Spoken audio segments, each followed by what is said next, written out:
নমস্কাৰ তোমালোক সকলোকে আমাৰ ইউটিউব চেনেলৰ অন্য এটা ভিডিঅ'লৈ স্বাগতম জনাইছোঁ। তো আজি আমি ইয়াৰ আগৰ যিটো ভিডিঅ'ত কৰিছিলোঁ অংককেইটা তাৰ শেষৰখিনি মানে যিখিনি ৰৈ গৈছিল সেইটো কৰিম। অৰ্থাৎ আমাৰ আছিলে 9 নম্বৰৰ পৰা। তো 9 নম্বৰটোত আমাক এনেকুৱা দুটা বা সংখ্যা লিখিব দিছে বা এনেকুৱা এটা সংখ্যা লিখিব দিছে যাৰ প্ৰতিক্ৰম সেই সংখ্যাটোৰ লগত একে হ'ব। তো শুদ্ধ উত্তৰটো হ'ব আমাৰ 1, কাৰণ 1ক তোমালোকে ওলোটা কৰি দিয়া 1 পাবা। তাৰপিছত আৰু এটা হ'ব তোমালোকৰ -1, কাৰণ -1ক ওলোটা কৰি দিলে -1 পাবা। আৰু প্ৰতিক্ৰম মানে হৈছে কি সংখ্যাবোৰক আমি ওলোটা কৰি দিব লাগে। যেনে ধৰি লওক মই যদি বেলেগ এটা উদাহৰণ দেখাওঁ তোমালোকক 5/2, ইয়াৰ প্ৰতিক্ৰম তোমালোকৰ কি হ'ব 2/5, জাষ্ট ওলোটা কৰি দিলেই হ'ল। এতিয়া ইয়াত এইটো 5/2 আছিল, এইটো ওলোটা কৰি দিলে কি হৈ গ'ল তোমালোকৰ 2/5, কিন্তু 1টো ওলোটা কৰি দিয়া 1 পাবা, -1টো ওলোটা কৰি দিয়া -1 পাবা। তো গতিকে 1 আৰু -1ৰ প্ৰতিক্ৰমটো কি হয় 1 আৰু -1 হয়। ঠিক আছে, তাৰপিছত আহিলে আমাৰ 10 নম্বৰ প্ৰশ্নটো। 10 নম্বৰ প্ৰশ্নটোত তোমালোকক কৈছে কি -25/26ক কিহৰ লগত পূৰণ কৰিব লাগে 5/13ৰ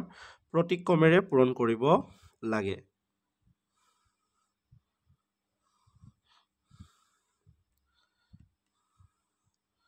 প্ৰতিক্ৰমেৰে পূৰণ কৰা মানে ইয়াত -25/26ক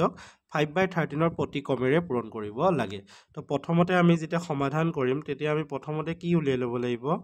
যে 5/13ৰ প্ৰতিক্ৰম কি হয়। ঠিক আছে, তো 5/13ৰ প্ৰতিক্ৰম হৈছে 5/13ৰ প্ৰতিক্ৰম হৈছে তোমাৰ 13/5। ঠিক আছে, তো এতিয়া এই 13/5টো কাৰ লগত পূৰণ কৰিব লাগিব -25/26। তো এতেকে প্ৰশ্নমতে তোমালোকৰ হ'ব কি, তো প্ৰশ্নমতে তোমালোকৰ -25/26 পূৰণ 13 কি হ'ব 5। বুজি পাইছা বস্তুটো? আমাক কৈছে যে ই নাম্বাৰটোক ইয়াৰ প্ৰতিক্ৰমৰ লগত পূৰণ কৰিব লাগে, আৰু ইয়াৰ প্ৰতিক্ৰম কি হ'ব তোমালোকৰ 13/5। তো এতিয়া এইটো পূৰণ কৰি দিয়া। 13ৰে 26ক দুবাৰ কাটা যাব, 5এ 25ক কেইবাৰ কাটা যাব 5 বাৰ কাটা যাব। তো এনচাৰ আমাৰ কিমান আহি যাব -5/2। তো এইটোৱে হৈছে তোমালোকৰ এনচাৰ। তো তাৰপিছত আমাৰ 11 নম্বৰ প্ৰশ্নটো আহিল। 11 নম্বৰ প্ৰশ্নটোত আমাক তলত যিকেইটা প্ৰশ্ন দিয়া আছে সেইকেইটা প্ৰশ্নত কি বিধি ব্যৱহাৰ হৈছে আমাক সুধিছে। ঠিক আছে, তো প্ৰথম প্ৰশ্নটো হ'ল আমাৰ -3/5 × -2/7 আৰু ইকুৱেল টু কি হৈছে -2/7 × -3/7। তো ইয়াত যদি চোৱা -3/7 প্ৰথমতে আছিলে, -2/7 ছেকেণ্ডত আছিলে। ইয়াত সেই ছেকেণ্ডত যিটো আছে সেইটো প্ৰথমত আহি গ'ল আৰু ফাৰ্ষ্টটো ক'ত গুচি গ'ল ছেকেণ্ডত। এইটো তোমালোকৰ কি হ'ব ক্ৰম বিনিময় বিধি, যিটো আছিলে কি A পূৰণ B সমান B পূৰণ A। কিহৰ সাপেক্ষে ক্ৰম বিনিময় বিধি? পূৰণৰ সাপেক্ষে ক্ৰম বিনিময় বিধি হ'ব। ঠিক আছে, তাৰপিছত আহিলে তোমালোকৰ 2 নম্বৰ প্ৰশ্নটো। 2 নম্বৰ প্ৰশ্নটো হ'ল তোমালোকৰ -4/5 + 0 equal to -4/5 equal to 0 plus -4/5। তো এইটো বিধি কি হ'ব? এইটো তোমালোকৰ হৈছে যোগৰ একক বিধি। যোগৰ একক বিধি মানে শূন্যৰ লগত তোমালোকে যিকোনো সংখ্যাই যোগ নকৰা কিয় সদায় সেই নাম্বাৰটোৱে বিচাৰি পাবা, আৰু এই বিধিটো কি বুলি কোৱা হয়? যোগৰ একক বিধি বুলি কোৱা হয়। তো ইয়াৰ যদি আমি সূত্ৰটো চাবলৈ যাওঁ কি হয় A + 0 সমান A equal to 0 plus A। তো ইয়াত মানে এইটোৱে বুজাইছে যে যিকোনো এটা সংখ্যাৰ লগত তোমালোকে যেতিয়া শূন্য যোগ কৰিবা সেই সদায় সেই নাম্বাৰটোৱে পাবা। যেনে 5ৰ লগত শূন্য যোগ কৰা 5 পাবা, 6ৰ লগত শূন্য যোগ কৰা সদায় 6 পাবা। ঠিক আছে, তো তাৰপিছত আহিলে আমাৰ 3 নম্বৰ প্ৰশ্নটো।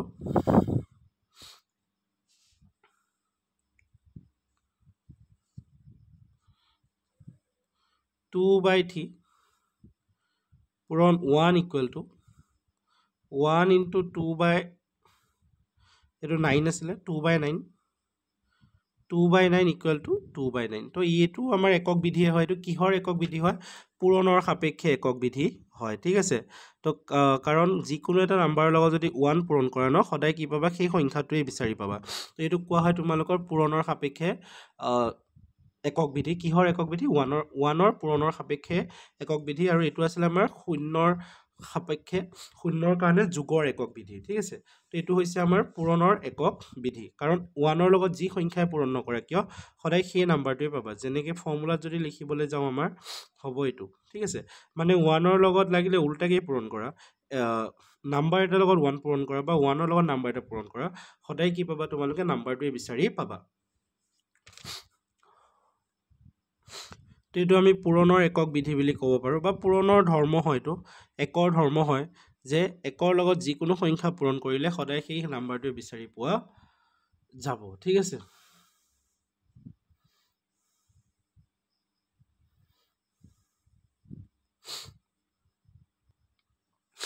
তাৰপিছত আহিলে আমাৰ 12 নম্বৰ একটো ইয়াত বিধি ব্যৱহাৰ কৰি আমাক সমাধান কৰিব দিছে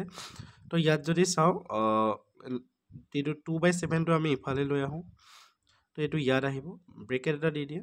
প্লাছ ইয়াত আহি যাব 2/5 তো এই প্ৰশ্নটোত আমি একজেক্ট কোনো তেনেকুৱা বিধি ব্যৱহাৰ কৰিব নোৱাৰোঁ জাষ্ট আমি নৰ্মেল সৰল কৰিম ঠিক আছে তো ইয়াত 7 আৰু 7 আছে ন লসাগু কিমান আহিব 7 আহিব ওপৰৰ নাম্বাৰকেইটা কি হৈ যাব তোমালোকৰ যোগ হৈ যাব প্লাছ ইয়াত থাকিব 5 ওপৰৰ নাম্বাৰকেইটা যোগ কৰি দিয়া তাতে 6 + 2 কিমান হ'ব 8/7 ইনটু 2 + 1 কি হ'ব 3 3/5 তো ওপৰটো ওপৰৰ লগত পূৰণ কৰি দিয়া তলৰটো তলৰ লগত পূৰণ কৰি দিয়া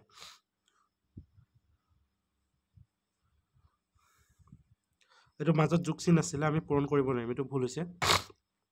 তো 7 আৰু 5ৰ আমি কি ল'ব লাগিব লসাগু ল'ব লাগিব তো 7 35ক কেইবাৰ হৈ যাব 5বাৰ সেই 5টো তোমালোকে 8ৰ লগত পূৰণ কৰি দিয়া 8 5 গুণ তাৰপিছত 5টোৱে 35ক কেইবাৰ হৈ যাব 7 তো 3 লগত 7টো পূৰণ কৰি দিয়া তো তোমালোকৰ হৈ যাব 8 5 গুণ 40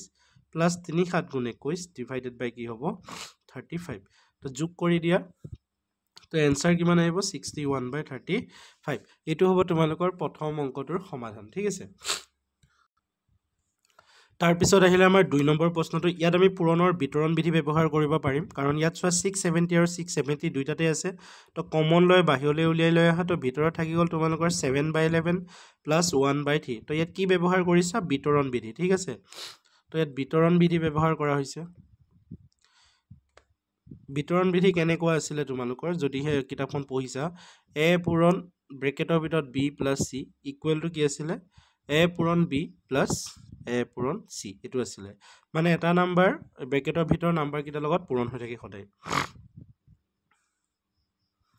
তো এতিয়া তোমালোকে কি কৰিবা 11 আৰু 3 কি লোৱা লসাগু লোৱা 11 আৰু 3 লসাগু কিমান হ'ব 33 11 33ক 3বাৰ যাব 7ৰ লগত পূৰণ কৰি দিয়া 3 7 গুণ 21 তো 3 33ক 11 বাৰ হৰণ যাব 11ৰ লগত 1 পূৰণ কৰি দিয়া তাৰপিছত ইফালে থাকিলে তোমালোকৰ 670 তো 21 আৰু 11 যোগ কৰি দিয়া কিমান হৈ যাব 32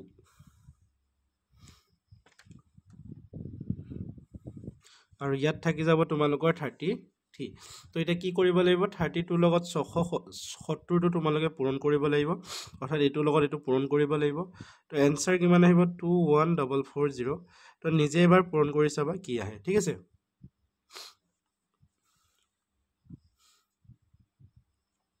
তো তাৰ পিছৰ প্ৰশ্নটো হ'ল তোমালোকৰ এনে ধৰণৰ যে 7/8 ইনটু -3/8 আৰু প্লাছ 3/4 আৰু 7/5 ঠিক আছে তো এইটো 5 হ'ব 8 নহয় তো 7/5 তো ইয়াতো সেম তেনেকুৱা একে হ'ব কি বিধি হ'ব আমাৰ বিতৰণ বিধি হ'ব কাৰণ এই অলপ আগত যেটো কৰিছিল 2 নম্বৰটো সেম একে প্ৰসেস হ'ব 7/5 তো তোমালোকে কি কৰিব লাগিব কমন ল'ব লাগিব আৰু ব্ৰেকেটৰ ভিতৰত কি থাকি যাব -3/8 আৰু প্লাছ 3/4 ঠিক আছে তো এটা তলৰ যিকিটা হৰ আছে সেই হৰকিটাৰ আমি কি ল'ব লাগিব লসাগু ল'ব লাগিব তো 8 আৰু 4 লসাগু হ'ব 8 8 8ক কেইবাৰ হৰণ যাব এবাৰ তো -3 লগত পূৰণ হৈ যাব 4 8ক দুবাৰ হৰণ যাব 2 3 গুণ কিমান হ'ব 6 তো এতিয়া ইফালে যদি চাও 7/5 ইনটু এটো এটা মাইনাসত আছে এটা প্লাসত আছে বিয়োগ হ'ব তো কি হ'ব তোমালোকৰ 3/8 এটা কাটা কাটিটো না যাব কাৰণ তলৰটো এটো পৰিমেয় মৌলিক সংখ্যা হয় এটো 7টো মৌলিক সংখ্যা পূৰণ কৰিলে 3 7 গুণ কিমান হ'ব 21 আৰু কি হ'ব 5 8 গুণ 40 তো ইয়াটো কি বিধি ব্যৱহাৰ কৰা হৈছে তোমালোকৰ বিতৰণ বিধি ঠিক আছে তো কাখতে লিখি লবা বিতৰণ বিধি বুলি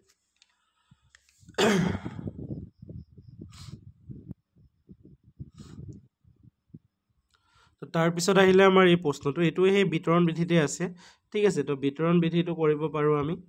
তো ইয়াত কথাটো হ'ল তোমালোকে ইয়াত -5/9 টো সব ব্ৰেকেট দিয়া আছে ন দ্যাট মিন্স -5/9 টো তোমালোকে এবাৰ ইয়াৰ লগত পূৰণ হ'ব আৰু এবাৰ ইয়াৰ লগত পূৰণ হ'ব তো এক্সট্ৰাকে আমি পূৰণ কৰিম -5/9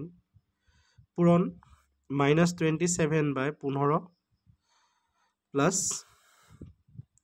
-5/9 পূৰণ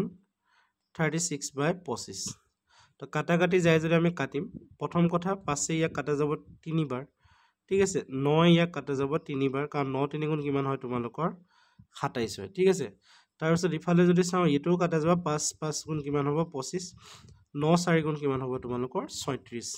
এটা কি বাকি থাকিলে প্ৰথম কথা মাইনাসে মাইনাসে প্লাস হ'ব আৰু 3 বাই কি হ'ব 3 হ'ব আৰু ইয়াতে যদি সো মাইনাস আছে তো প্লাসে মাইনাসে কি যাব মাইনাস আৰু ইফালে বাকি থাকিব তোমালোকৰ 4/5 এটা কথাটো হল 3 এ কাটা যাব ন তো কাটা গলে কি হৈ যাব এটো 1 হৈ যাব 4/5 তো এতিয়া আমি কি লব লাগিব লসাগু লব লাগিব তো লসাগু কিমান আহিব তোমালোকৰ 5 তো ইয়াত ল যেহেতু 1 আছে 1 এ 5 ক 5 বাৰ হন যাব 5 এগুণ 5 আৰু ইয়াত আহি যাব 4 তো এনসাৰ কি হ'ব তোমালোকৰ 1/5 হ'ব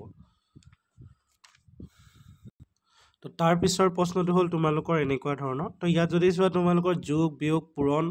গটিকিটা লগ লাগি আছে তো প্ৰথমে আমি কোন কিটা কৰিম ঠিক আছে ইয়াত আমি বিধি তেনেকে ব্যৱহাৰ নকৰো আমি ইয়াত সৰল কৰা যি নিয়ম সেইমতে কৰিম ঠিক আছে প্ৰতিটোতে বিধি নালাগিব যদিও আমাক প্ৰশ্নটোত বিধি ব্যৱহাৰ কৰিব দিছে ইয়াত তেনেকুৱা কোনো বিধি আমি ইউজ কৰিব নোৱাৰিম তো এটা নিয়ম আছে সেইটো কোৱা হয় বদমাছ নিয়ম তোমালোকে যদি জানাই ঠিক আছে হয়তো কিছুমানে নাজানিব পাৰা তো এই নিয়মটো মতে আমি কৰিব পাৰো পূৰণ হৰণ যোগ বিয়োগ যেটা একেলগে থাকে বি মানে ব্ৰেকেট প্ৰথমে আমি ব্ৰেকেটৰ কাম কৰিম ও মানে অফ অৰ্থাৎ ৰ যদি থাকে কেতিয়াবা অংকত শতাংশ অংকত ৰ থাকে অৰ্থাৎ ৰ মানে পূৰণে বুজায় ডি মানে ডিভাইড অৰ্থাৎ হৰণ কৰিব লাগে এম মানে পূৰণ এ মানে যোগ এস মানে বিয়োগ ঠিক আছে মানে প্ৰথমে আমি পূৰণ কৰিম তাৰ পাছত যোগ কৰিম তাৰ পিছতহে বিয়োগ কৰিম ঠিক আছে তো ইয়াত যেহেতু আমাৰ যোগ বিয়োগ পূৰণ আছে তো পোন প্ৰথমতে আমি কি কৰিব লাগিব পূৰণ কৰিব লাগিব প্ৰথমেটো 2/3 আছে তো 2/3 টো আমি 2/3 পাতিম তাৰ পিছত 3/3 আছে সেইটো আমি সেম ৰাখিম কিন্তু এটো পূৰণ হৈছে না এই দুটা পূৰণটো আমি কৰি লম 4 3 গুণ 12 হ'ব 2 এগুণ 2 হ'ব তাৰ পিছত ইফালেও যদি চোৱা এই দুটা পূৰণ হৈছে 3 গুণ 6 হৈ যাব আৰু 2 এগুণ 2 হ'ব তো তাৰ পিছত নেক্সট আমি কি কৰিব লাগিব এটা যোগ কৰিব লাগিব ঠিক আছে যোগ মানে এতিয়া আমি লসাগু ললে ওলাই যাব গটেকিটা নাম্বাৰৰ লসাগু লোৱা 3 3 12 6 ইহঁতৰ লসাগু তোমাৰ কিমান আহিবা 12 তো 3 এ 12 কেইবাৰ খন যাব 4 4 টো 2 লগত পূৰণ কৰি দিয়া 4 2 গুণ 8 তাৰপৰা 3 টো আকৌ 12 হৰণ যাব 4 বাৰ 3 লগত পূৰণ কৰি দিয়া 4 3 গুণ কিমান হৈ যাব 12 ঠিক আছে তাৰ পিছত আহিলে 12 এ 12 এবাৰ হন যাব তো এগুণ 2 2 হৈ যাব প্লাস 6 6 টোৱে 12 দুবাৰ হন যাব সেই 2 টো ইয়াৰ লগত পূৰণ কৰি দিয়া 4 হৈ যাব তো এতিয়া আমি যোগ কিটা যোগ কৰি দিম 8 12 20 20 4 কিমান হ'ব 24 তো ইফালে বাকি থাকিলে 2 12 তো এনসারটো যদি চাও 24 ৰ পৰা 2 বিয়োগ কৰিলে 22 হৈ যাব তলত থাকি গল 12 তো 2 এৰে কাটা যাব 2 11 গুণ 22 2 6 গুণ 12 তো এনসার আহিব তোমালোকৰ কিমান 11/6 ঠিক আছে এটো হ'ব তোমালোকৰ উত্তৰ এই প্ৰশ্নটোৰ তো তাৰ পিছৰ প্ৰশ্নটো হৈছে আমাৰ এনেকুৱা ধৰণৰ ইয়াতো আমি বিতৰণ বিধিয়ে লগাব লাগিব কি অলপত কৰা অংকৰ কিটা নিচিনাকে ঠিক আছে তো ইয়াত যদি চোৱা ইয়াতো 4/7 আছে ইয়াতো 4/7 আছে তো 4/7 টো তোমালোকে কি কৰি লোৱা কমন লৈ লোৱা তো বাকি থাকিব ভিতৰত -5/9 প্লাস 1/5 তো এটা ইয়াৰ 9 আৰু ইয়াৰ 5 টোৰ কি ল'ব লাগিব তোমালোকে লসাগু ল'ব লাগিব তো 4/7 ব্ৰেকেট তো 9 আৰু 5 ৰ লসাগু কিমান আহিব তোমালোকৰ 45 9 টোৱে 45 ক 5 বাৰ হন যাব ওপৰত পূৰণ কৰি দিয়া 5 5 গুণ কিমান হ'ব 25 প্লাস 5 টোৱে 45 ক কেইবাৰ হন যাব 9 বাৰ ওপৰৰ 1 টোত পূৰণ কৰি দিয়া 9 এগুণ 9 হৈ যাব